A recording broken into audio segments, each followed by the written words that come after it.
right, welcome along to the RTÉ Soccer Podcast. Raf Diallo here. You can watch or listen to this podcast on RT.ie, YouTube, Apple, Spotify, or wherever you get your podcasts.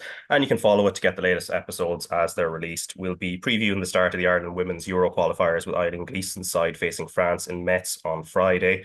We'll also be chatting a busy Easter weekend of League of Ireland action and the last head-to-head meeting between the Premier League title chasing trio as Arsenal earned a draw at Man City. So to do that, I'm joined by former Ireland international Méabh Búrca, ex-St. Pat's and Shelbourne midfielder Conan Byrne, and RTÉ Sports Anthony Pyne. But before we get into the main talking points, we are in early April now, which means we're not far off finding out who the next Ireland men's manager will be at long last. Although what your interpretation of early April is that is open to question. But Conan, Gus Poyet's name doesn't seem to be disappearing over the weekend. It's sort of been in and out and in and out. And in a statement on Instagram on Monday night, the Greece manager, or former Greece manager, we can probably say now, said, "After a fantastic 2 years, the coaching staff and I have reached yesterday the end of our contracts. I do not know what will happen, but if this were to be the end of our journey together, I can't leave without sharing my gratitude. Working and representing the Greek national team has been an absolute honour and pleasure. Who knows what the future will hold, if we keep going together or not. But one thing is certain, I will be forever a supporter of Greece." And as I said, Conan, shifting sands when it comes to Gus Poyet and possible negotiations with Ireland. But regardless of who becomes manager, what have you made of the process from the FAI point of view, from the outside looking in? It's been difficult to kind of view your because you just don't know what's happening, Raf. You know, you're expecting a decision to be made a long time ago. And if the process is all going as Mark Canham says it is, and the appointment is going to be made in April, it's going to be interesting to see if those contractual obligations that he talked about back in February are is the reason why the manager wasn't selected in the first place. So with Gus Poyet, he was out of the picture now. Reports is that he's back in. He wants all his backroom team. I think that was the kind of talking point more so than anything else, that he wanted to bring all his backroom team. And I'm sure the FAI would like some say on the backroom team, considering how some of the people that are involved, and I'm sure they want to stay involved. So I think that'll be the sticking point. There was talk about Willie Samuel as well, but I can't see that happening, considering Georgia are gone to the Euros for the first time, and I'm sure he'll want to take charge of those to Georgia. And then John O'Shea himself, he's got great support from the national team players at the moment. Seamus Coleman has come out in support, Nathan Collins has come out in support, and others. And you're going to have to listen to those senior players in your squad as well when you're deciding on a manager. So, yeah, completely still up in the air. I know probably 2 weeks now until the announcement will be made. Less than 2 weeks, actually. So I think we'll be very interested to see who will be the manager of the senior men's team. Yeah, I think there's been a rumour possibly Friday, April 12th being a sort of potential date, but look, we don't know. I was actually surprised April Fool's Day there wasn't much more made in terms of names being thrown out, but we have been living a sort of Groundhog Day since November anyway, so look, it is what it is. But anyway, we'll turn our attentions to the women's national team. Of course, as I said, France are the first opponents in this very daunting group on Friday at 7:35 p.m. The coverage starts on RT2 and the RT Player. And last week, a 26-player squad was named. But Anthony, a bit of breaking news this morning was Niamh Fahey will miss both games with a calf strain, because there had been an indication there was a possibility she would be available for the England match next Tuesday. Yeah, it's a blow. I'm sure. I mean, we're well stocked with centre halves, and Anna Patten has received her international clearance. The Aston Villa defender. She previously represented England up to under 20 level. Very good player, very composed, elegant defender, and she might feature now. I don't think she'll start against France on Friday, but I think we could see her over the next two games. That was always a little bit of a calculated gamble, I think, from Eileen to name Niamh Fahey. I mean, she did accept that when she named the squad at her press conference last week that she was carrying an injury, and actually on the morning of the press conference, Liverpool had announced that she was out for a few weeks. They had said that she was going to be injured for a few weeks, so. I think it was just a calculated risk, but they are well stocked in that part of the pitch. She will be missed. I mean, she was exceptional against Italy in the friendly in February, and then missed the subsequent game against Wales. So, you know, Ireland will need leadership and quality, but as I said, there is depth in that part of the pitch, and you know, we'll see what way they shape up on Friday for what is, as you correctly say, an enormous challenge. Yeah, and Maeve, looking at it, obviously, big blow for Fahy to be missing, but the emergence of the likes of Caitlin Hayes, Louise Quinn's continued involvement, Diane Caldwell still being there, and I suppose Aoife Mannion as well, coming back from injury in recent times. It's perhaps not as devastating a blow as it may have been at a previous time. No, that's the thing. I think it's probably the position we're most stacked in, really, centre halves. Like, and I think I can imagine we're going to play three at the back, or three centre backs, like against France. I don't see her going back to the back four, so it is important to have the numbers there. But I suppose, like personally for Niamh, it's probably very disappointing because she obviously missed the first game in the Aviva, and obviously she'd want to have played like England in the Aviva, considering we haven't played them in our lifetime. Like, so it's 37 years since we've had a chance to get a go at England, so that's it'll be disappointing personally for her. But yeah, like you rightly said, there's a lot of quality in that position, and yeah, really looking forward to seeing if you know, if Anna does get on, because she's been playing now she started at all the 18 games, I think, in the WSL, and a lot of our other players they've had to go down to the championship to get game time, so I think she will be quality if we get to see her. Yeah, what type of player is she in terms of, I suppose, attributes and how she approaches things either on the ball and also in the actual core defensive part of the game? Yeah, like Anthony said, I think she's very composed. Like she's kind of she's obviously able to win the ball, but I think she'll be able to possess out of the back as well. And obviously going forward, that's a way that we want to play. We did it against the lesser teams, I suppose, in the Nations League. But when we do get the ball against the likes of France on Friday, like, we will have to try to possess it as well and not just clear it at every opportunity. So I think she could definitely kind of feature in that. But like you said, Caitlin Hayes, she's similar in that, like, her diagonal balls, particularly her distribution out of the back, is really impressive. So those kind of balls might be able to help us kind of get out and launch counter-attack against likes of France. Yeah, and Anthony, I think as you mentioned already, just in terms of Patton's, you know, her history as a player, she does have some experience playing in the England youth teams, which of course, given where England have been at in recent times, that's obviously a bit of a boon for her side.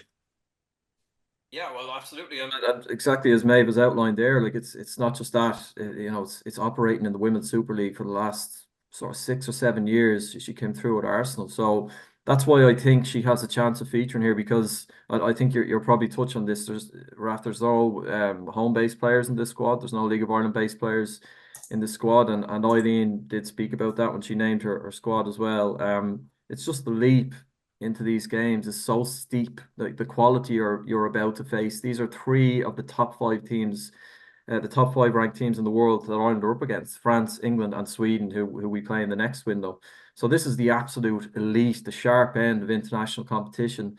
And with somebody like Anna Patten, although she hasn't played senior international football, she is coming up against the England players, obviously, week in, week out. So it's not such a shock to the system, that kind of standard intensity and physicality. You know, if you go through the France squad, they've an awful lot of players. The rump of their squad is made up of players from Lyon and PSG, who are both in the semi-finals of the Champions League. So you're coming up against really, really good footballers here. And yeah, as I said, although Anna Patten she has yet to make a senior international bow, she looks equipped to handle that level of football. We'll see. I mean, we'll see what way, you know, what team Ireland goes. I just wouldn't be shocked to see her at some point, I'd say. And also, if you look at the squad Ireland have made, Jessie Stapleton is named as a defender, Megan Connolly is named as a defender. Like, they can both play in other parts of the pitch.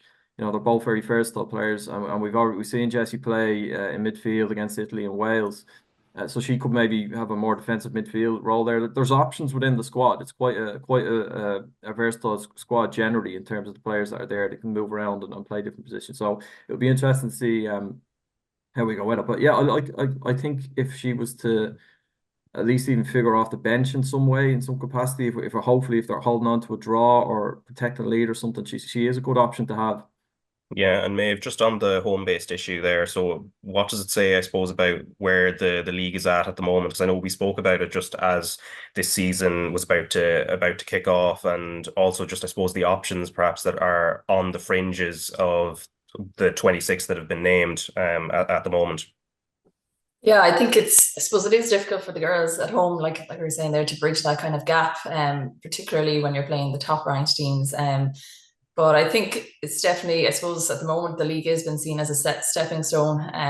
Hopefully in the years to come, it can kind of be an in between nearly that there can be still people on the fringes of the Irish team, I suppose, and still playing at home if possible. That's where you'd want the domestic league to get to, but I still think we're quite a kind of a way away from that. But I think it depends on where the girls are playing when they're abroad. Like the Scottish League, I don't think is that much ahead. Or obviously the WSL is, and there's no doubt in that. There's quality week in and week out in that league. But I think I think the league is definitely improving here, and even the introduction of the All Ireland Cup as well, I think was a great addition last year. Obviously, it was introduced during the international break for the World Cup, and they're doing it again this year, and it's really competitive. I think the games show that there's not much between the teams, so that type of, I suppose, exposure to playing different styles of play and different going to different grounds as well will help kind of with the variety in the league too, and hopefully overall increase the standard of the players going to both national teams. Yeah, and in regard to the midfield, Denise Sullivan's return, having missed the February games, Tyler Toland as well, that adds a little bit of, I suppose, that little bit of star quality in that area of the pitch, because that perhaps was missing in an attacking point of view against Italy and Wales. Yeah, I think so, and especially Denise is just that creative spark. Like it's really, it's kind of she's kind of a rare diamond, I suppose, in that sense, because we do have a lot of, like we already mentioned, we've always had traditionally, obviously our tradition is that we're strong defenders and we can, always kind of close teams down well and all that. But it's just then, do we have that kind of final bit of creativity in the final third, which obviously the men's team is crying out for as well as the women's team. So it's kind of, I think Denise definitely brings that, and she usually plays in the 6 role with North Carolina Courage, but I think definitely for us the 10 is where she's performs at her best, and I think she can link up nicely even with like the likes of Jessie, who's back in as well. Kind of she has that bit of flair too, and I think it'll be good to see her back. We definitely missed her in the last window. Yeah, and your expectations for Jess Stapleton as well. Obviously, she played in midfield in the 2 friendly games. That's where she started, but obviously she's very versatile. And I know she's speaking over the weekend as well that she's played in all sorts of positions from when she was very young all the way up to recent times with Shells, and then since she's made the move away. But what would you see as being her best role? Yeah, I mean, I think she even played up front. I used to play against her at Chelsea as well, so they basically put her wherever that she was needed really, and she'll probably fill in whatever role is needed with the Irish team. I think, like we already said, I think we probably have more than enough quality at the back, and I think because her technique is so good that I think she might be best suited in midfield. I thought she did really well, particularly against Wales when maybe not so many players had good performances. I thought she really kind of stood out for such an experienced player, really. Like she just fitted in seamlessly. So I think these games will be huge for her because of the quality of the opposition. But I think we could see her start again. It depends, obviously, how things work out. Yeah, and Anthony, just on the cutting edge up front, and because that's one area, maybe there were no goals scored in February, and goals were not an issue certainly in the latter part of last year at League B level. But again, they're coming up against France and England, two of the best teams in the world. Kira Carusa, I would imagine, is the most likely to lead the line, but again, I suppose her role is often pressing from the front, and that can sort of make it difficult to focus on the other side of the game. This is going to be the really interesting bit about these 2 games. Like, these are enormous challenges. Like, pound for pound, if Ireland were to get, let's say Ireland win on Friday in France, I think that will go down as, you could make an argument for the best qualifier result we've ever had in the men's and women's game. Like, to go to a team ranked, I think they're 3rd in the world, and to win on their patch, like, that's the scale of the challenge that Ireland are facing. And then England in Dublin, to get anything out of either of these games is going to require an absolutely outstanding performance from Ireland. So everything has to be absolutely spot on. I think the encouragement from the last one, the Wales, was a poor performance. I thought that they looked like a team that had been overloaded with information before the game. I thought Ireland tried something different tactically, and I think some of the players looked a little bit confused about exactly what they should be doing, particularly in the wide areas. And it didn't work, but that's okay. It's a friendly. That's what those games are for. I thought the Italy game was a really good template for how they could approach these matches, because that was a 4-1 formation, and they just looked compact and comfortable without the ball, but they also posed a threat going forward. And they were actually unlucky not to win the game, because Leanne Kiernan scored late on, and I thought that goal was just about onside, but it was given off. So I thought that was a good sort of potential blueprint for these games. But I agree with Méabh. I think what we're going to see is 3 central defenders and 2 wing backs. I think Kate McCabe will play as one of those wing backs, with 3 in the middle, and then maybe Denise playing off Kira Caruso up front. And that is the same approach that we saw under Vera Pauw. So the key is how do they keep the ball when they have it in the periods that they have it, because under Vera Pauw they tend to play extremely deep. Whereas we're led to believe that they will at least try to be more progressive when they have the ball. Obviously be really tight and hard to break down. And that's the key thing, because it's very hard for Kira Caruso. If you think back to, those games at the World Cup, like, the team is so deep that when she gets the ball or where she's closing it, she's completely isolated from the rest of the team. So it's trying to find the balance between committing bodies up the pitch when they get the opportunity, but obviously not leaving themselves open to getting exposed by these players, by these teams. Like, the pace and the power and the ability that France and England have, they can absolutely take it to the cleaners if you're too open. It will be crazy to have the same approach for these games as Ireland did in the Nations League when they were playing second tier sides. This is a big step up. So that's the challenge they have. It won't be easy. But I think Ireland will be competitive. I think that I don't think they're going to be hammered or anything. I think they're going to be a tough nut to crack for these teams. And they're the fourth seeds in this. The 4th seeds in this group.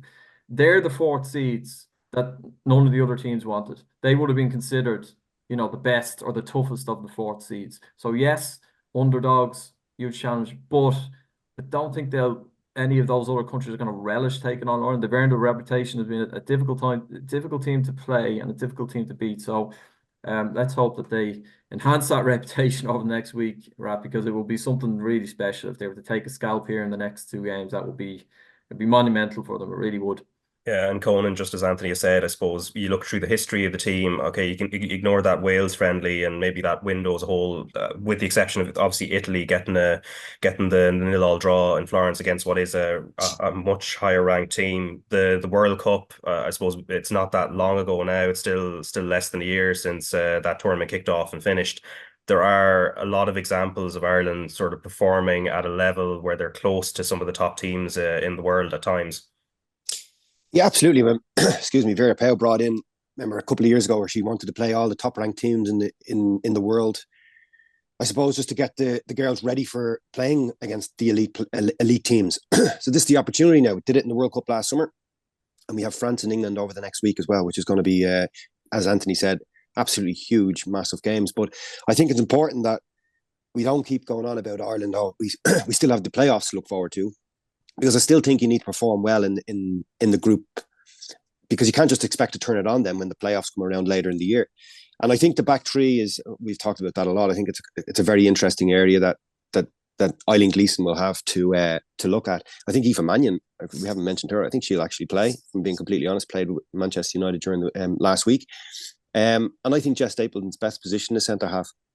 I know she played in midfield against Wales. She was probably our player of the match. I know Jess Sue got player of the match in the game, but I thought Jess Stapleton was excellent. Very composed on the ball. Her technical ability is one of the best on the team. But I do think her best position is centre half, and herself, Louise Quinn and Aoife Mannion will probably be the three for me. That's my opinion. I think I was disappointed with Megan Connolly against Wales. I know it's a friendly, but her ability on the ball is much better than what she showed in the game. Gave the ball away a lot. But I agree then with Raf, I think, or with Anthony. I think Katie McCabe will play at left wing back, and Megan Connolly and Ruisha in midfield. But like, as I said, we need to be adaptable. that's so important. Eileen Gleeson has mentioned that in terms of being adaptable and being hard to beat. And that we're going to need those two traits going into both of these games, and then Sweden in the next window as well.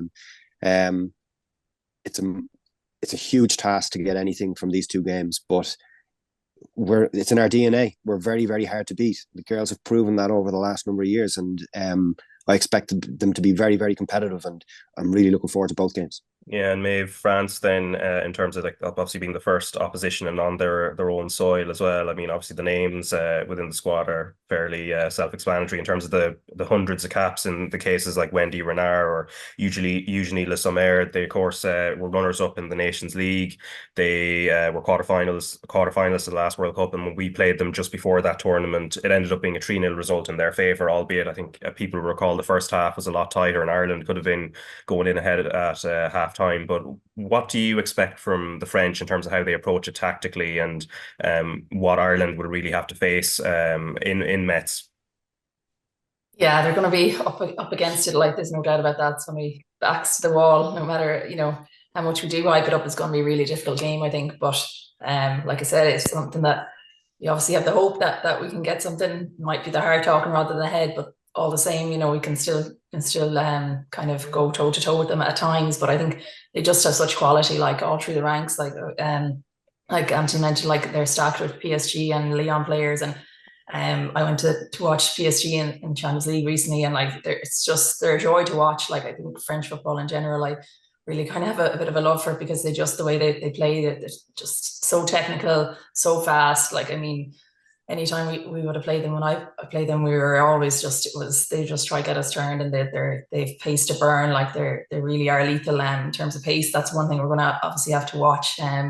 Balls over the top. If we are getting kind of sucked into press at high at times, we obviously need to make sure there's cover at the back. But yeah, they also, Hervé Renard as well, the coach, he's quality. Like, he got that win, I think, for Saudi Arabia against Argentina, the World Cup, and he brings a lot of kind of experience there as well to that kind of setup. And yeah, like you said, they just have players with experience. Renard at the back, she's outstanding. She's just like not many other female footballers in stature, and she's lethal from set pieces, and then just right through the ranks, right up to Le Sommer up top, and she's quality as well. So yeah, it's going to be good for a neutral, I suppose, to watch as well. And yeah, just really looking forward to it now. I was kind of looking forward to Friday already. Yeah, and Renard, I think he's Hervé Renard. He's already confirmed that he's going to be leaving after the Olympics campaigh. And I remember from last year with the previous manager, there always seemed to be a few kind of ructions and that behind the scenes. I don't know if there's anything similar to that this time, but is that something that obviously Ireland can't really play on it? But is there always a little bit of vulnerability with France, just in terms of sometimes that sense of unity? Yeah, I think there's been rumblings going on. I heard about it last week and that. So yeah, there's definitely probably some bit of unsettlement in the camp maybe. But yeah, I mean, we can try, I suppose. We'll take any bit of anything we can get really, and try kind of work off it. But I'd say Ireland will be, I don't think they'll need much motivation going into this game. Like, they've been, we've been going on and on about, we're in the wrong Nations League, and we want to play the big top dogs, and now we're here. Like, so I think the girls will just be raring to go, and just hope that they can put on a performance as well, like to be proud of, because it's just it's going to be, it could be on paper, it could potentially be long 6 games. We're not expected to get any points really. Like Anthony said, we're fourth seed, so 0 points wouldn't be a horrendous return. To be honest, like, that's what everyone, a lot of people are expecting, but I still think we'll be more than capable of pulling off a couple of shock results over the next couple of months. Yeah, and that France game this Friday coverage starts 7:35 on RT2 and the RT Player, and then England to come on Tuesday. We'll be looking ahead to that next Monday. But before we turn to the Women's Premier Division, Méabh, just in regards to Chloe Mustaki, obviously capped multiple times for Ireland, but her season has ended at Bristol City with a hip injury. And this is a player, obviously, who's come through a lot of adversity already in her career. Yeah, she is. And I think, it was a step up this year to the WSL. I think she only played 3 full games there this season. So I suppose the real, maybe she didn't get going fully in it. It is a big gap from the championship up to the WSL. But yeah, it's unfortunate for her, and particularly like we're saying with these big games now coming up with Ireland as well, that she's missing out. So hopefully she can recover quickly, and then that she may feature again next season. I'm not sure what her plans are in terms of contracts or that, but it would be good to see her back on the pitch, as soon as possible. She's definitely can add depth to the, well, I suppose already full kind of back line, but definitely she can add that extra depth. Yeah, and in the Women's Premier Division on Saturday, Cork City with a 1-0 win away at Bohemians. Shamrock Rovers and Treaty United drawn 2-2. Peamount, the reigning champions, winning 1-0 home to Wexford, and then Galway United winning 3-2 away at Sligo Rovers, and then the draw between last season's cup finalists Athlone Town and Shelbourne, 1-1 there. And what does the table? Galway are top on 9 points, Peamount on 6, and then Shells on 5. And just looking at the top of the table, Méabh, I suppose as a Galway native, you're probably looking at this and thinking like, this is perfect. 3 wins from 3 for United there, and they started quite well last season, but can you see it being sustainable this time? Yeah, I think so. It's definitely nice when you check the league table to see them on top, and I thought hopefully they can follow through with it, and they've definitely had a good start. Jenna Slattery already has 5 goals in 3 games, so it's kind of good. That's one thing I've always been lacking, is maybe that kind of goal scoring touch in front of the goal, and Julianne as well got a hat-trick also. So I think it'd be nice to see them be able to then sustain that. Obviously they haven't faced the likes of Peas or Shells yet, and we'll see then kind of really how their season might unfold. But I think this season's definitely proven that any team is capable of pulling off results. Go over the weekend, like penalties were really decisive, because both Peamount and Galway got their winning goals from penalties, and the 2 of them are the ones sitting at the top of the table. So it just shows kind of how fine lines, fine margins there is. There's always, it's kind of been like that in other seasons, but not so much like whereas this season, I don't think not many people would have predicted the likes of Wexford to be sitting at the bottom after 3 games either. So it's definitely going to be an exciting season ahead. Yeah, Shamrock Rovers are an interesting one as well, because there was a sense maybe they push on in second season. Obviously, they're unbeaten so far, but they haven't also won either, as with 3 draws in a row. What have you made of, I suppose, their start? Yeah, like that. I think draws are kind of the killer in a way. Obviously, you're only getting the one point versus the 3, and I think a lot of people had high expectations for them, themselves included, at the start of the season. But I think just the way the games have they've been kind of nip and tuck for them, and they just have come off kind of the wrong side of a goal obviously each time. And Treaty, I think they're obviously a surprise package as well for people maybe who weren't following the off season. They might have expected Treaty to be towards the bottom of the table, but they're already they've only played 2 games, but they're already pushing on. So the game against Rovers, I think they're a good value for the draw, and I think they're kind of such an unknown quantity as well. A lot of the players obviously have come in from Canada, so I think especially in the first when teams play them for the first time, they're going to have that element of surprise too, which can definitely be an advantage. Yeah, and then there was a goal I think everybody would want to check out if they can in terms of the highlights. So this is in the Athlone Shelbourne game. So Maddie Gibson's stoppage time equaliser. If you could maybe just talk us through it, because every time you see a shot taken with the outside of the foot, it always looks great. Yeah, it really does. It was like you'd expect it to be hit with your right foot really at that angle, but she just did it perfectly, like just sort of nearly, I don't even know how to describe it, almost like just stroked it in, crested in with the outside, just like a little flick, but it was like from the edge of the box, so obviously there was power behind it too. But I actually thought you were going to discuss Eva Mangan's goal there when you were saying that the quality goal. There was quality strikes all over really, which does, it's good for the league to kind of have these exciting goals when scored.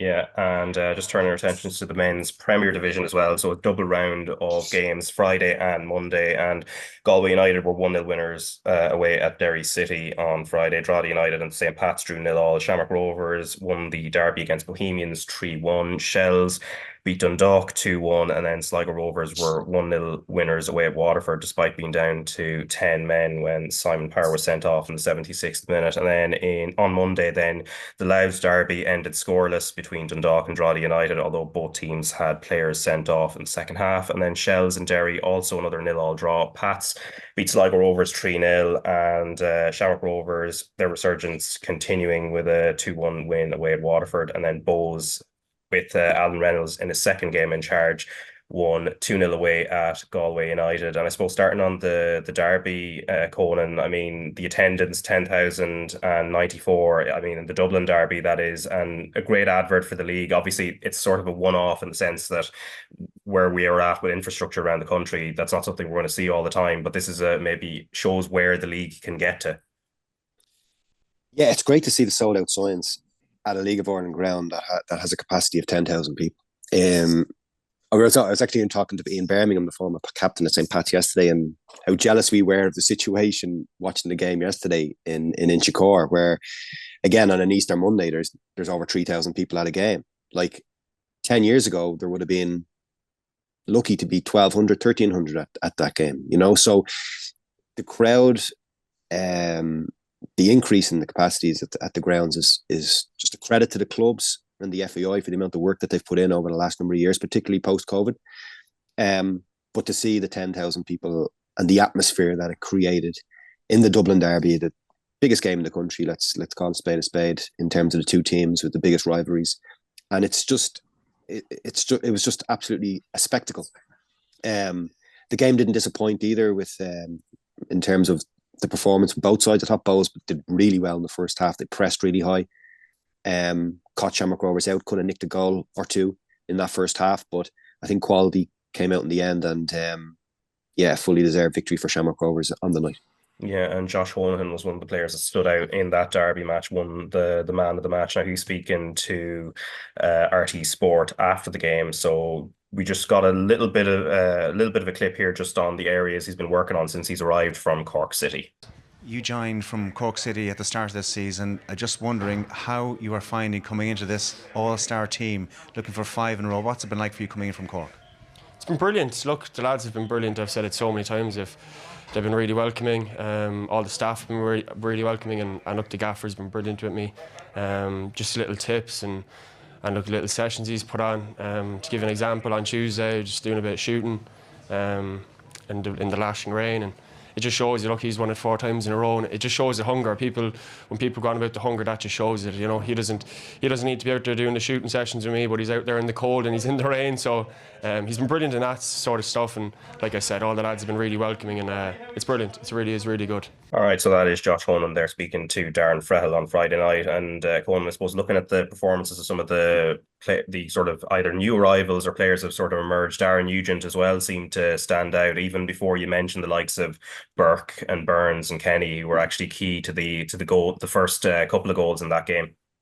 Yeah, and Cian Dillon making his first appearance last night as well. He's been at the club for 10 years and he's made his first team debut last night as well. Conan Noonan, who's had injuries galore, I suppose, over the last number of years. He was their standout player in the President's Cup against St. Pat's, and he played really well last night. But Josh Honohan, Raf, I covered a lot of games for that Cork were playing in last year, so for RTÉ, and I got to see him up close, and he was the one player that stood out for me in terms of 1v1 defending, his ability on the ball, technique, everything. He has all the qualities and characteristics. So I had no surprise that Stephen Bradley had picked him as a star player for Shamrock Rovers, and he's taken it to it like a duck to water. So fair play to him, because sometimes it's very difficult for a young player travelling up to Dublin to Shamrock Rovers to integrate well, but he has done that, and full credit to him. He was magnificent on Friday. Yeah, I suppose the only blemish they had was that goal at the end, Leon Poles. I'm not sure what the positioning was there for the Bows goal, although similarly enough in the Bray game against Cove, Bray conceded a similar one where the goalkeeper sort of rushes out and sort of out of position, which is weird enough. But Rovers then, as we mentioned, went to Waterford and won 2-1, so momentum is building there, and Dara Burns we spoke about him with Keith Tracy a few weeks ago when he had a really good performance against Derry City and was quite decisive in what ended up being a draw. But he's popping up with goals now, and he's at the beginning of the season, President's Cup, and that he was getting into good positions, but the finished product wasn't there. We're starting to see that now in terms of delivering goals and assists. Yeah, we saw that in the league when he was with St. Pat's as well. And then he went across the water, obviously, and things didn't work out for him, like it does for so many people and so many young players. And he's come back in. And again, that's where you signal out the men from the boys. People could come back and kind of have this aura about them to say, look, I've come back and I'm too good for this league, or whatever mentality that some players may have. And believe me, they have it. But Dara is not one of those. He's come back in, wants to work hard, perhaps wants to get back across the water again. 3 goals this season. He scored one against Bows, obviously, on Friday, another one yesterday, which Keith Long would be absolutely livid about in terms of the goal conceded, long ball over the top, and easy finish for Dara in the end, but has to get himself in those positions. And it's just his creativity. It's just, you just sometimes as a defender, you don't know which way he's going to go. And when you come up against players like that, it's obviously very difficult. So he can go left or right. He can play on either foot. He can play on either wing, and he's a threat going forward. He's very direct. We don't see that as much, and we'll probably talk about that later on in terms of direct wingers at the Pats game. But it's something that is lacking in this league. We've kind of gone into that boxing midfield where you're bringing in the wide players into that central position, and you want to create more space in those little areas. But it's taken away from the out and out wingers driving forward, being direct, taking on that full back and getting balls into the box. And obviously that was my game, but so I'm kind of sad to see it kind of go. But Dara is one of those players that is able to do both. So he can go down the wing, put a ball into the box, but also he can play in that 10 position and come in off the line and create chances for his teammates and get shots on goal, because that's the type of player he is.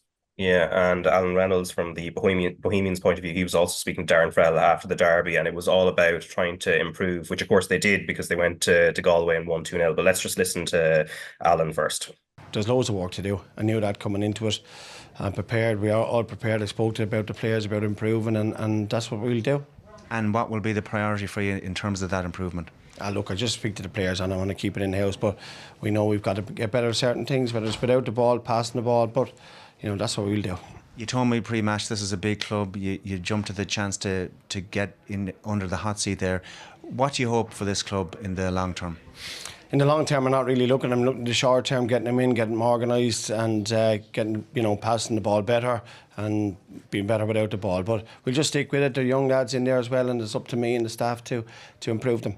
All right, so Bohemians' new manager, Alan Reynolds, there now, as mentioned, his second game in charge ended with a 2-0 win over Galway United. And Méabh, I know you were keeping an eye on this one. I suppose the goals, John Caulfield would probably appreciate the manner in which the Bows goals went in, given they were coming from set pieces. But what did you make of the overall performance from Bows in that game? Yeah, I thought they were much improved. They definitely kind of I think they really dominated the game. I don't think Galway really got going. It's kind of disappointing because Galway have had a lot of good performances this season, but yeah, last night wasn't one of them. I would say the first goal was a great header, really, but the second one I think probably be disappointed from a Galway perspective, just because the marking wasn't very good. Just to give the free header is disappointing especially when you're only 1-0 down. You always have a chance, but then that was kind of the killer blow. Really, the second goal, there was not much hope for Galway after that, but I suppose overall, Galway be relatively happy with how they've done so far this season. They're only 4 losses out of 8, so it's not terrible. And there's just the league table is so tight. I think there's only 2 points between maybe second and 7th place where Galway are. So it's really it's crazy how tight it is. Even with 8 games played, to only have that little separating the teams. It's kind of it means Galway can obviously push up the table very easily as well, and for the first season back in the Premier Division, it would be good to see them kind of pushing on a little bit. Yeah, and Conan, I suppose from a Bow's point of view, from the one area I think that Alan Reynolds would be particularly happy with would be the clean sheet, given that's been a little bit of an issue for them. The one challenge he has clearly is with the injuries, the likes of Cornwall not being available, getting a settled four to to start most games, that's what he just needs to, I suppose, settle on first before sort of going further forward. Yeah, absolutely, and not having your skipper Keith Buckley as well available, which is huge in that midfield position. And we've seen Jordan Flores playing a number of positions to try and I don't know, keep it tight, I suppose, at the back. But in fairness, the goal scored by Jevon Mills yesterday was brilliant, but also in his own box, he was excellent. And that's the important thing in terms of keeping clean sheets. And a little story about Alan Reynolds. I remember he was coach at St. Pat's back in 2014 or 2015 maybe.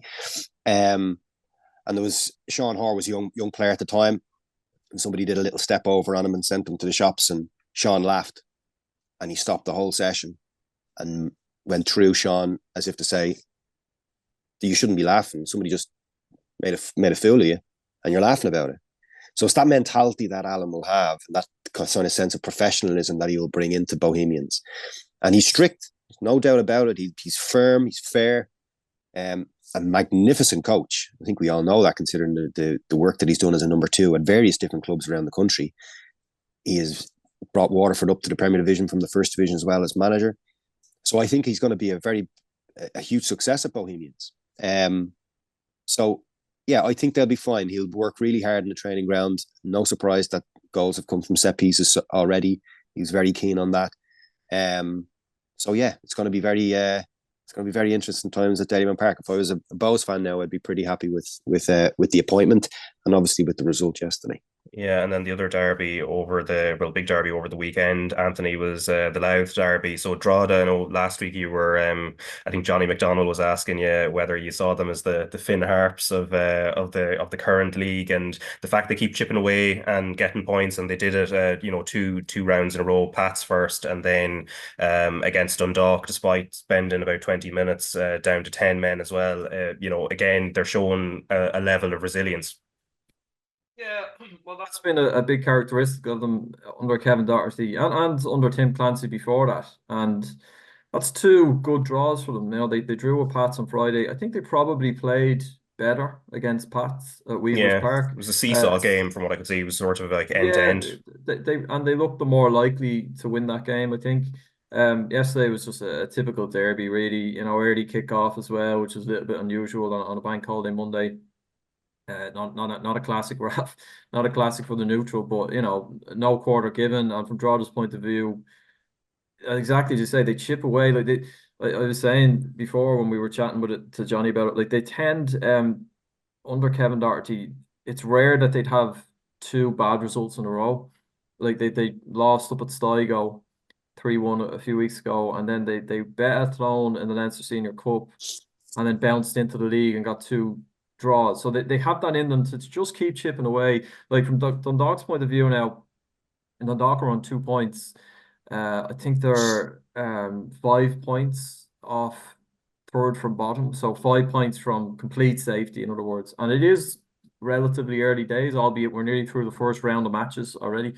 It's just you'd be more worried about Dundalk than Drogheda in terms of fighting relegation at this point. Dundalk have only scored 2 goals. And Drogheda, they've had a really good partnership with Lincoln. I think they may well have got another gem in Hayden Khan. Has been excellent for them the last few games, and he was very good yesterday. For them, they've got some good players from Lincoln in the last couple of seasons. Drogheda, Freddie Draper, if you remember, came in. I got a lot of goals from the first part of the last season. So, Ruan is another. They've had some good players from that club. So, yeah, it was a scrappy affair. I think the big talking point was Luke Keaney's sending off, as you referenced there. They were down to 10. I know I'd be interested to hear what Conan and Méabh it was, because it looked a little bit harsh, at least from the commentator. I know the commentators sometimes LOI TV would be, they're more affiliated with the home team, but Conan, that red card, as Anthony has outlined there, the Luke Keaney one, because it is from behind, but I think the sense from the commentators was that it should have been just a yellow card, like a bog standard yellow. Yeah, Adrian Taff on commentary, obviously hardcore Dundalk man. That's a bit unfair, but he called yellow card straight away, and he was surprised, and so was the co-coms, very surprised with the red card that was handed out. I could see why it was given. It was reckless. It was a swipe. You know, he didn't go for the ball at all. It's a tackle from behind as well. So I think as a referee, letter of the law, he had every right to give the red card. But as you're looking at it, you don't see it being kind of dangerous. You know, it was just, as I said, it was a swipe. But I think it's the fact that it was from behind as well. It didn't bode well with the referee. And I wouldn't say that it was a harsh red card. I can see why it was given, but I think a yellow would have sufficed. Maybe. If it falls under violent conduct, the rule is excessive force when not challenging and not going for the ball. And the thing is, I think the reason why it's maybe a little controversial or provoked debate is because that's quite subjective. What's excessive force? You know, is he just taking him down, or was he overly reckless? And he didn't clip him, Anthony. You know, it wasn't just a little clip of the ankles, which he could have easily done. It was a complete swipe of the legs. So you could say that it was excessive force too. Yeah. Even on that, Raf, you're saying with the LOI commentators, it was funny in the Galway game on Friday night. They called the clearance from Galway agricultural clearance, and then they went up the other end, and Stephen Walsh just flicked it over the defender and finished it really neatly. So yeah, it was quite a funny one.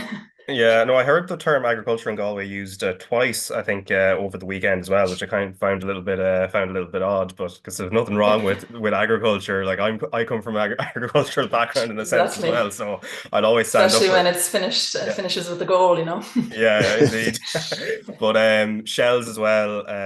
Obviously, first before they played Derry City, we might talk about the circumstances of that. We do have a clip of Damien Duff and also Rory Higgins from the Derry City point of view as well. But when they were playing Dundalk, and I suppose from Dundalk's point of view, no shame in losing to a Shells team that are flying at the top of the table, Conan. But Will Jarvis had been the magician for Shells for the last while, but it seemed to be Liam Burt who had the magic wand on Friday night. Yeah, absolutely, and I think that's the quality that he brings. You know, he did a little bit at Bows, but towards the latter part of his time there, it didn't go well for him. He kind of fell out with the Bohemians fans as well, and he just needed a bit of love, a bit of TLC, and Damien Duff has given him that and given him a license to go and play, and that's exactly what he's been doing. He's been really good. I talked about on the podcast a couple of weeks ago Matty Smith's involvement as well in Shells, and I think kind of is undervalued a little bit. Coming in off the left hand, just it falls 10, but he kind of plays on the left side, and teams are starting to really struggle with knowing whether to go in with him or leave him be, and he's picking up great little pockets of space. But it was a good win against Dundalk the other night, you know, and like even the game yesterday, I'm sure you're going to hear about it. Like a lot of the squad have been struck down with illness, and Sean Boyd couldn't sit on the bench; he had to sit somewhere else. And like it's just like, and he was called it the greatest point that I think in his whole spell at the club. I think that was a quote maybe. So it just goes to show that, like, obviously their 6-game winning streak has come to an end, but what a performance and what a point that would be for Shelbourne, considering the illness that has struck the camp. Because it's awful when you're the worst thing you can do is and want to do is to go out and play 90 minutes when you're feeling ill. But they all did. They all went out and performed really well, and could have easily picked up the 3 points as well. They were comfortable. Derry really didn't really threaten at all. Patching's free kick, obviously, and that went over the bar. But apart from that, like again, Gavin Malloy at the back was excellent. And yeah, all over the pitch they played really well. Yeah, and let's listen to Damien Duff, Shells manager, and but first, before that, Rory Higgins, the Derry City boss. They were both chatting to John Kenny. Well, Friday night was probably single-handedly, I think, the most disappointed I've been as manager. Obviously, the defeat away to Pats last year, but as home defeats go, I think Friday night was the most gut-wrenching. And there was a lack of anything about a performance, and all we asked for here this evening was total commitment, regardless of the result, and I think we got that. Listen, it wasn't a game of many chances, but I think we controlled good spells of it and possibly shaded it, but listen, it's a much better performance in terms of commitment levels and what we expect from a Derry City player. Damien, hard-fought point. I'm sorry, eavesdropping on some of the other interviews. It appears there was a bug in your camp? Yeah, a lot of sickness, but the lads dealt with it really well. So people might think I'm getting carried away, but it's probably our best point in 2.5 years, considering how sick and how ill they were. So absolute heroes, every single one of them. Difficult game, wasn't it, for you, both sides as well? There wasn't a lot of chances, wasn't a lot of space out there? No, there wasn't. I don't think the pitch helped. I thought the pitch was absolutely awful. Yes, they had a lot of possession, but the possession was in their defensive third without hurting us. I have to say, for as good and class their players are, and especially their attacking players, it's probably as secure as I've felt in a game. And you could argue maybe the team with the moments and half chances and maybe could have nicked something was us, granted on the counter-attack. In saying that, absolutely brilliant point and very happy. Yeah. All right, so that is Damien Duff speaking after that 0-0 draw against Derry City, and obviously outlining the circumstances there. And before that, it was Rory Higgins. But Conan, I suppose, from a Derry City point of view, the biggest disappointment will, of course, be Friday night and that defeat at home to Galway, and which was as a result, I think, as Méabh mentioned there, you know, what the commentators described as an agricultural ball over the top to Stephen Walsh, albeit I might maybe let's just call it an industrial ball over the top, fired over just to be fair. Yeah, look, I think the problem with Derry over the last number of years has been their shots on goal ratio, and again, that played a part on Friday night. 10 shots on goal, 0 on target. They had only 2 shots on target against Shells, albeit not really troubling Connor in the Shells goal. And if Pat Hooban doesn't score, who's going to score their goals for them? You know, he hasn't scored in 3 games now, and they haven't won in those 3 games. But so that's my worry. With Derry, McGonigal came in. He started off like a house on fire when he joined the club and kind of fizzled out for him. Don't see the same thing happening with Pat Hooban. I do see him scoring 15, 20 goals this season, but you need to have other players that will step up to the mark when Pat has an off day. Michael Duffy he did really well against St. Pat's up when they played up in the Ryan McBride Brandywell a couple of weeks ago. I want to see him score goals as a wide player, you know, and McMullen the same. Mullen obviously too. Patching needs to get some goals, so it can't always be relied on Hooban, which I think Derry are starting to do. So that'll be my worry for them, Raf. But full credit to Galway. Stephen Walsh with an absolutely superb individual goal, taking the ball down and stroking it past Brian Maher. 5 minutes to go in the game. A really good finish, and fair play to them. Yeah, just didn't back it up on Monday. That was the big criticism that I'd have of going up to Derry, getting 3 points, and then home to Bows and putting in such a lacklustre display. I think John mentioned that in his post-match interview as well, that they just didn't turn up. And as Méabh said, it was just a really poor performance from Galway. Yeah, and as the table just on Shells, Raf, Damien Duff mentioned the state of the pitch, and this is something that had always bothered me, because when I was a Shells player, because I had always felt that the pitch at Tolka Park wasn't up to scratch, and Dublin City Council look after obviously Tolka Park, but they also look after Dalymount Park. And Dalymount Park's one of the best pitches in the country. Yet Tolka Park is one of the worst in terms of the how poor it can get at times. And I always wonder why, like, the groundsmen they're both from Dublin City Council groundsmen, why the pitches are so different. You know, whether they spend a lot of time up in Dalymount Park compared to Tolka Park, I don't know. But it's just that it's always baffled me why the Tolka Park pitch can get poor during poor weather. I know you could talk about the river behind the stand, but it shouldn't do it as poorly as it is. Yeah, that's just something that I wanted to say.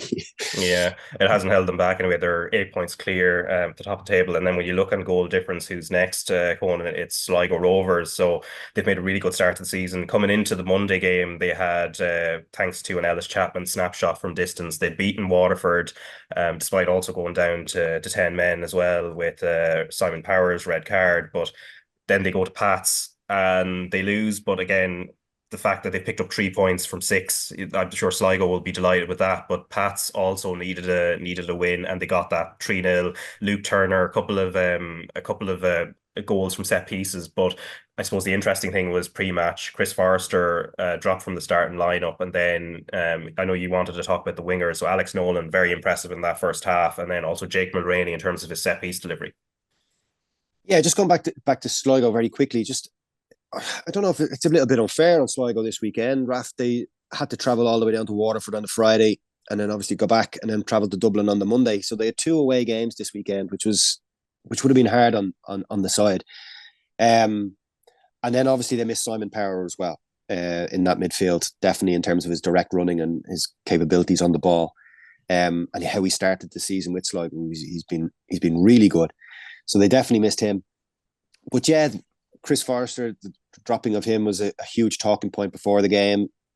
Just talking to a couple of fans going in, they felt that there was going to be another 3 at the back formation, considering the squad or the lineup that John Daly had selected. Obviously, Luke Turner was in, and Joe Redmond was in, and Conor Keeley was in. So they expected them to be a back 3, but it turned out that Luke Turner played as a makeshift right back. And performed really well. He's been their best player this season, Raf. He's been a great signing from Cliftonville, and he deserved his 2 goals, two goals from set pieces. But what I liked about St. Pat's was that they reverted back to their wide with their wing play, and it's something that in Inchicore, on that tight pitch, that I think that you can utilize the most is good wingers. And with Alex Nolan coming into the side, he was very direct against Reece Hutchinson, who's probably one of the best left backs in the league. And he gave him a ton of time, especially in the first half. Jake Mulroney on the other side as well, up until he got injured, was putting great balls into good areas. And when Brandon Kavanagh came on, he did the same. And both goals came from attacking players, attacking the fullbacks and getting corners, balls into the box, and obviously Luke Turner getting on the end of both goals. So that's what I was very impressed with from a Pats point of view. What I wasn't too impressed about and is playing out from the back from a Pats point of view. So they Sligo, I don't know, they let them play out like you would, and it was either Conor Keeley or Joe Redmond was getting it. It was the next pass. St. Pat's were completely static, didn't know where to play. So I think if Stephen Bradley, who are Shamrock Rovers team, are going to Inchicore on Friday, if they were watching the game, I think he's going to be very cute in the sense of how to press St. Pat's. So that'll be a very interesting take on Friday. I'm really looking forward to that, to see if he reverts back to a 3 at the back against Shamrock Rovers. But if he plays the flat back 4, which was so successful yesterday in terms of getting goals and which was needed, how Shamrock Rovers are going to treat that press, because I think that's a vulnerable area for St. Pat's going forward. Yeah, and just the table as it stands again, again, Shelbourne would be delighted being up and far away of everybody else on 20 points, Sligo Rovers on 12, Derry City also on 12, and Rovers, which probably disappoint Derry the most, given Rovers a slow start, that they're actually level on points with each other, and Shamrock Rovers also have a game in hand as well, and then Galway United just a couple of points behind that on 10, and Pats also on 10. Now in the first division, Cork City are leading the way on 18, Finn Harps right on their shoulder with 17, and UCD on 13 there. But my eye is drawn to Kerry, Conan, because this is their second season in the league, and it seems they're getting more competitive. Of course, there was a lot made of the fact their manager is just 25 years old, and that's obviously something quite notable. But their draws against Wexford and UCD were their 4th and 5th of the season, so they haven't won yet this season. But the fact they've picked up 5 points from 8 games, that's quite notable for where they're at in terms of their trajectory. Yeah, they lost the first 3 games of the season, and since then they've drawn their next 5. And I suppose going to Dublin after a very good 1-1 draw against Wexford, who are doing really well, obviously got a point against Cork at Ferrycarrig yesterday as well. Going up to Dublin against UCD, who themselves had a good win on Friday night, and they went 1-0 down and stuck to their guns and got a goal 56 minutes to equalise. And yeah, I've been impressed with them. I really have, just in terms of how, like, losing their first 3 games of the season, it could all go downhill for such a young side, but they've performed very admirably, getting a draw up in Finn Harps, like you've mentioned. They drew at home to Cove and drew away to Athlone. So they're well capable of performing in this division. Like like there was times last year where you were thinking about what score it was going to be in defeat rather than whether or not they'd pick up a point. Now you're expecting them to compete at a good level, and you're just waiting for their first win. So full credit to them. It was a great 1-all draw yesterday up at Belfield. Yeah, and for Cork City, notably as well, Jaden Ume, who's an Ireland under-17s international, became their youngest ever goal scorer in their game against Wexford, and he's been linked with Benfica. And then when you couple that with Cathal O'Sullivan as well, who's coming through there, they seem to have a lot of great young talent down in Cork. But before we go, let's talk Premier League, of course, the last head-to-head between the three title chasing teams that happened yesterday, with Man City playing Arsenal. But before we touch on that, Anthony, I suppose Liverpool got the job done, albeit it was a little bit nerve-wracking against Brighton, especially going down early to that Danny Welbeck goal. But they're now, I think all the talk is now that they have the slight advantage, and then all those Opta stats and percentages are putting them now as very slight favourites. Yeah, I still think it's far too early. Like, there's 9 matches to go, and all 3 teams have tricky games in that run-in. So, there's an awful lot of football to play. The Liverpool-Brighton game was really interesting. It's a really interesting fixture generally because I think De Zerbi enjoys playing Liverpool. I think he really likes playing them, just in the sense of he has a system that probably suits. He's able to counter what Liverpool tried to do, and there was some really interesting stuff within the game. Like, Conor Bradley was very often free in lots of space in the right back position, particularly in the first half, and the Liverpool centre halves weren't giving him the ball because they recognised that it was a trap. Like, Brighton wanted them to feed him the ball in that part of the pitch so that it would trigger a 3-man press to turn the ball over. So you had all this sort of like, they were bluffing each other and counter bluffs all around the pitch. And I think Liverpool will be very, very relieved to get out of that game with a win, because they've had a tough time against Brighton in the last couple of seasons. So it was a nervy, I think they deserved it in the end, but it was a real nervy match. Brighton actually play Arsenal this weekend, not that they host Arsenal.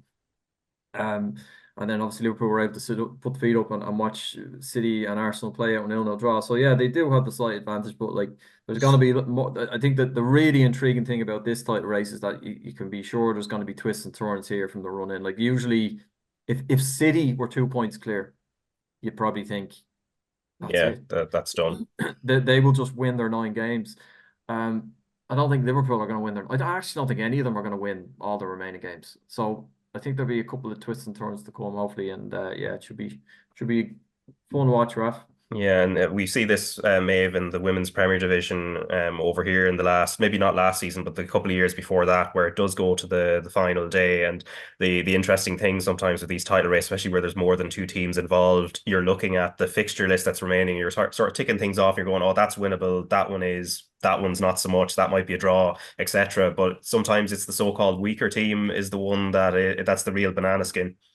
Yeah, that's the thing. It's always like, yeah, you obviously have the blockbuster one, but then it's always some team is going to end up slipping up against a team that they shouldn't, and that's what usually, like I said, that's what usually ends up determining the title. It's not even the games against themselves. At times it can be like, one of those just teams close to the bottom that is, it's like straightforward on paper, but it doesn't end up that way, and potential banana skin. But I think, like I said, it's going to be really tight. There's such it's never really a 3-horse race at the end. At this stage, it usually is breaking into 2 or like that if City are on top. It ends up in a 1-horse race. But I think both of them are 3 of them are really in it. It's hard to call at this stage. Obviously, a lot of Liverpool fans are hoping for that fairy tale ending for Klopp. But obviously, as a United fan, I'm hoping the opposite will happen. So just be interesting to keep tabs on it. Yeah, I think the United fans would just be delighted to get anywhere near the top 4 at well, this stage. We can't really talk, so yeah.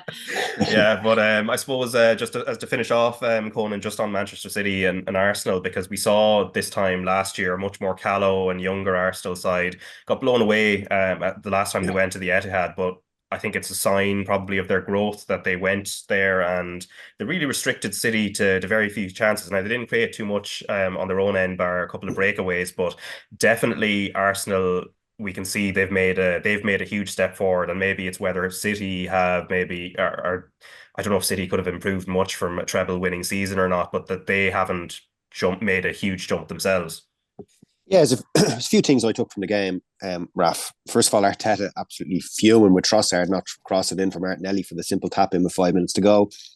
I don't know what his thinking was. Wanted to be the glory man, trying to beat 1v1 when it was simple cross in, and it would have been an unbelievable victory if he did cross it in, because I would have expected Martinelli to slot the ball in. Also with Ake's chance in the first half, where it comes off his shoulder from that set piece. You see, that's what you want in those type of games. You just want an early goal just to make it a little bit more interesting. But having said that, it was just a fascinating watch to see the tactical battles taking shape. Arsenal's really low block, with Manchester City just very patient, 25, 30 yards out from goal, not putting balls into the box. They keep recycling it, trying to look for that gap. Foden wasn't at his best. Brings on Doku. Has been really poor since Christmas, if I'm being honest. Just doesn't look like he has the same confidence that he had in his opening 4 or 5 months of the season. And then Haaland had a wonderful opportunity to lay the ball into Diaz with a couple of minutes to go to slot in as well, and completely missed the ball. Unbelievable for someone of his stature to be able to do that at that level, to completely not even mishit it. He just didn't make contact at all. It was completely bizarre. So yeah, it was just a fascinating battle, and master against apprentice, I suppose, with Pep and Arteta. And I'm sure Arteta will be very happy, considering, like you said, the performance that he had last year compared to this year, and how things are developing. Declan Rice, magnificent in midfield, ball carrying as well for someone so strong and tall, and he's able to get them high up the pitch. And yeah, I just thought it was a very good game if you liked those little tactical battles, and to see where gaps are going to appear, which they didn't really. Yeah, and the fixture list doesn't really stop at this stage. Midweek games, and then the weekend, and then it rolls into a Champions League week next week with more Premier League to come afterwards. So, 9 games to go for all 3 sides, and who knows where this goes. But anyway, for ourselves, anyway, we do know that we have live coverage of Ireland against France when they're playing in Metz in this Women's Euro qualifier on Friday. So that's 7:35 coverage starts on RT2, RT Player. We're going to also have commentary on an extended game on, and the same next Tuesday when England are the opponents at a start game at the Aviva Stadium. But for this week, Méabh, thanks very much for your time. Conan as well, and Anthony Pyne. Thank you. Thanks a lot.